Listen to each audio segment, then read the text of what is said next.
Tara, magluto tayo ng salted egg shrimp. Na-debay na natin yung ating hipon at malinis na. Maglagay lang tayo ng patis, Spanish paprika, onion powder, black pepper, at cayenne pepper. Ano medyo mahang. Haluin lang po natin.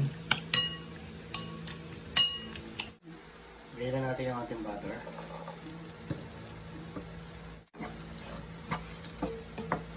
Lagyan na rin natin yung ating onion garlic. Ilagay na natin yung salted egg. Na egg yolk lang ang ating ginamit. Imamash lang natin.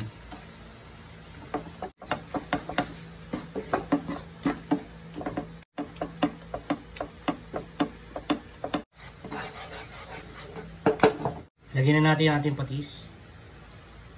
Lagyan natin ng sugar. Lagyan na rin natin yung ating siling pula at siling green. At haluin lang po natin ng maayos para mag-combine lahat ng ingredients na nilagay natin. At mahinang apoy lang po At i-mash lang natin yung mga buong salted egg yolk.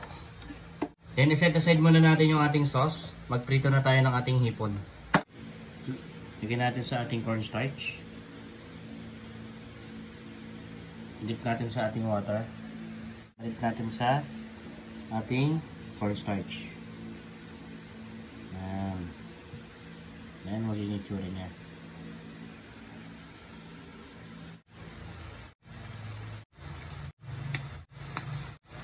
Luto na yung ating hipon.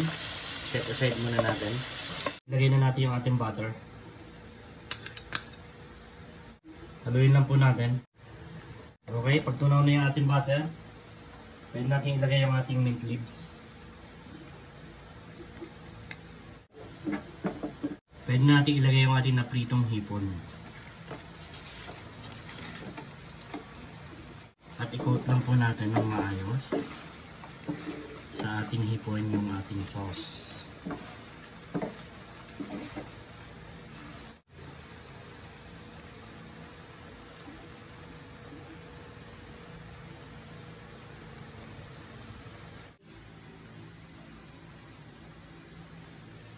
First bite.